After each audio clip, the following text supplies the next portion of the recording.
All right, so I want you guys to experience firsthand the points that we just went over. I want you to experience them, not just watch them in the video. But I want the people in Patreon to understand more clearly what my criticism is, okay? So at some point, as we watch in the videos, okay, I'm gonna come around and I'm gonna cut down. Go ahead, step back for me, please, okay? And he's going to be in this stance, okay? And I'm holding here his wrist and his head. It's common in the videos that we saw. And what I want you to do is straighten your knees. And now bend your knees as much as you want. And there's nothing I can do to stop him from doing this, from holding his wrist and being on the top of his head, okay? So he comes back. And I want you to, I don't know what you want to do. If you want to grab his neck and grab here really hard, and he could do whatever he wants. I cannot stop that, okay? That's the first thing I want you to do. Get in those positions and try to stop him from bending his knees, and okay? However you want to try. But you have to hold here, and you have to hold here, and you have to leave your feet here, okay? And then I want them to go ahead and bend their knees, and you could use this hand on the ground, because I can't stop that either, okay? And I want you to try and push him over whatever means you want, okay? Got it? And you're gonna see that you can't push him over, okay? And then I want you to try to make him turn. And he's gonna use that same base to not let me turn. Not let me turn him. Okay? Got it? So again, see if you can control his knee bend. 2, try to push him any way you want into the forward roll. 3, try to turn him into some sort of ura variant, okay? And then 4, I want you to come underneath my control points and push me over. You're gonna come towards me. You switch roles. Okay, we're here like this, and you stop me from going into you. Got it? This is 4. Don't let me go into you. You can push my head away, same thing. And then 5. Okay, you're here. Do you see this leg right here? And drive your shoulder in, ankle pick, and push you with your leg. We'll do it one more time. Come around if you can't see. You're here, so he push down, control. All right, here we go. All right, let's go. Okay, so he's just in that 3-point stance. Okay, you can bend your knees, so I would bend my knees because, all right, I'm gonna base out. There's no reason at all, as we demonstrate, right, in the first one, why you would stick your ass up in the air like that. Do you get it? So you would bend your knees, and I can't stop you from doing that, okay? This will stabilize your base. And then if we take the second and third one, I can't push and I can't pull. Well, this means there's no omote, as it's usually practiced. And then there's no ura either, as it's usually practiced. You cannot get it to go, okay? Why does it usually work? Because he gets a cue and he does a forward roll. Or he's down, so your cue or your cue, he does his forward roll. Or for the ura, he gets a cue over here, do you see? And he comes with me. Okay? But it's nothing I did to him. He's obeying the cues of the choreography. Okay?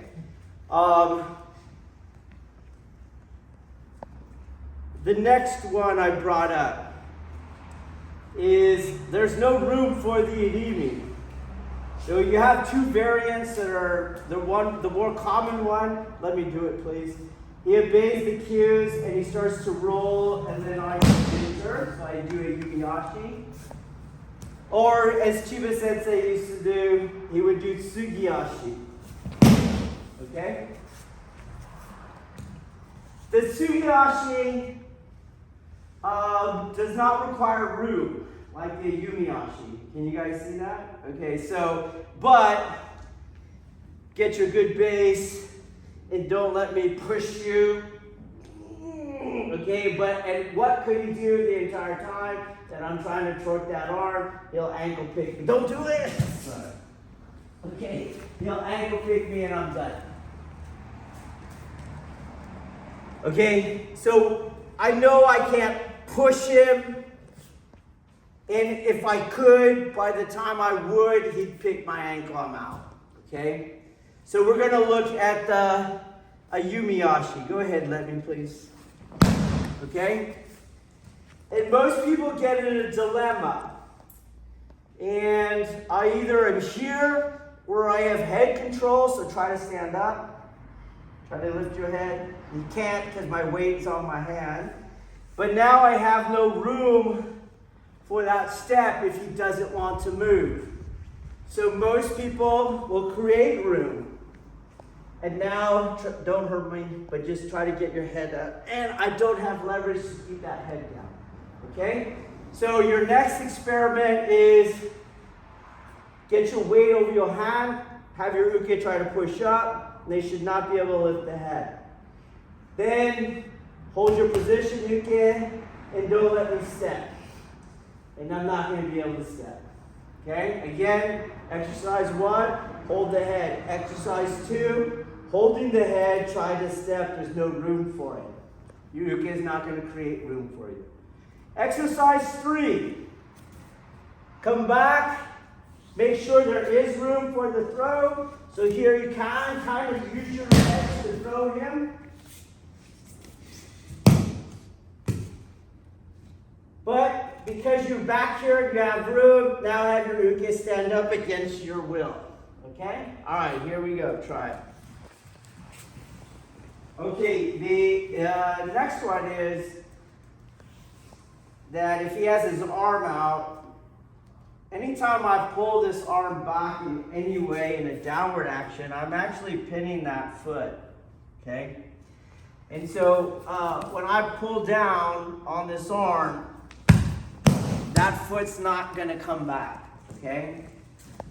So I'm working this. The foot can't come back. And the more I pull down and the stronger I am, the more that foot cannot come back. This is what I'm doing, okay? And you use this idea all the time, right? So let's just take regular Kokyu Nage. I'm going to lead him forward, right? And at a certain point, that foot becomes pinned. Otherwise, I can't get him to pivot around or something like that. You put weight on the foot. It's no different, probably the easiest example, fighting stance. Okay? And when I check here, I'm going to put weight on that foot so he try to kick me with that very intention in mind. Okay? So he grabs and he keeps his grip. Please keep your grip no matter what I do. And he can't take that step. Come back. And take that step. You have to do whatever it takes to step back with this foot. Step back with it. Okay? Whatever it takes, you step back with that foot. There you go. And if you pay attention, he's moving ahead of me. You see? So he put himself there. I didn't put him there. Okay? It doesn't matter if you're doing soto, he has to do the same thing. I'm going to put weight on it otherwise. So he has to do it. And that's violating the rule that I move uke. If uke can move that foot, he could have moved it anywhere. He could have done anything with it. Do you understand? Okay. So let's try those two efforts. Go. Okay, as I said before, if it's choreographed, then uke or an adversary could do whatever they want with that leg because it's them moving there. Well, wait, please. They can attack as well with that leg. So scoot off the wall, and we'll combine some of the information as he goes. Go. And we'll keep going. He's just putting it all together. And one more.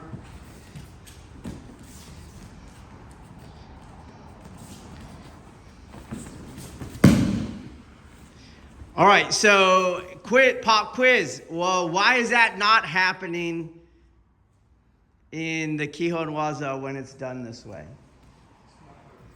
It's not part of the choreography. That's the only reason why that doesn't happen over and over and over again. Okay? Okay, the other point I made was the range of the throwing engine. And by which I mean, like, imagine you have like some ballistic projectile. It has a certain range in which it'll function as designed, and then outside of that range, it starts to lose momentum and gravity starts to take over, okay? It just doesn't have enough range. Range here does it have enough range to actively and directly move the line of gravity outside the base of support? That's the question, okay? So if he's in that three-point stance again, and we know that the line of gravity is a theoretical line from his center of gravity drawn perpendicular to the earth. That's the line of gravity. His base of support are his feet, his contact points with the earth, and then all that shaded in area between them. Right now, his line of gravity falls directly within his base of support, and hence he is balanced. Okay? Don't resist me. For me to actively, directly take him off balance, I have to move that line of gravity outside that base of support. And that means my hands must make it outside that foot. Do you guys got that? So if I push it, and for some reason I had enough ballistic energy to now indirectly send that line of gravity out, cool, okay? But that is a very low percentage throw in my opinion. I should probably kick him or strike him. What I mean directly is that my hands will be able to remain contact with what I'm moving, but keep, and thereby directly move his line of gravity out, okay? So for example, let's say I ballistically move your line of gravity and then you move it back in afterward, do you see? But as I'm doing this, now move it back, nope, back in, there you go, my hands are in the way, you get that? Which means I'm actively moving that line of gravity outside the base of support. Are you with me? Okay. And we always do that. Otherwise, the throw is not guaranteed. The throw is choreography. Okay. So, when I'm out here and you watch, where do I actively go? And you can see that this hand, I don't know, it feels like it's near his foot. Is it near his foot on this plane? Do you see that? But not past his foot. And therefore, once I run out of engine, he will come back into me unless I hold him there, but he's definitely not rolling. Okay. Towards that end, another place where this engine doesn't have the force necessary for an active direct throw, this arm angle.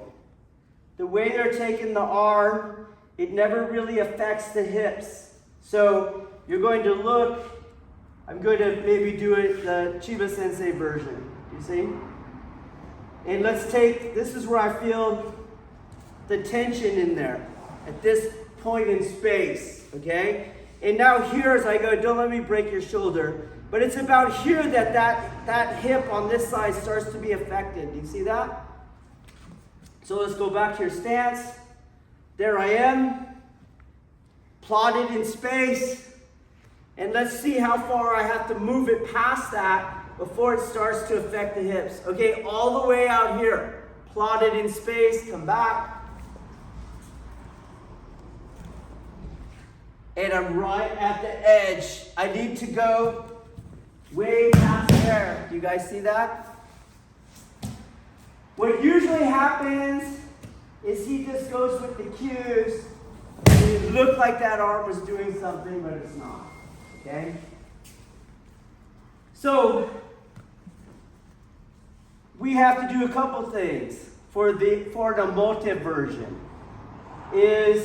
I have to find room for my enemy, and I need to add more angles into this shoulder so that it impacts more his line of gravity. So instead of going this way, I'm going to go this way. You see that? And then his head, I'm going to help bring it closer, which allows this to affect that hip sooner. Okay? He's down. You're here. I'm going to enter on a curve. So there's room. And I pull. Don't go that way. Go this way. And I'll affect that hip. Which hip? Back down. This hip. So here, I come in and I start to turn this way. As I turn it, I make space for me and I affect that hip. All right, let's try that one this is dealing with the mote mechanically. Go.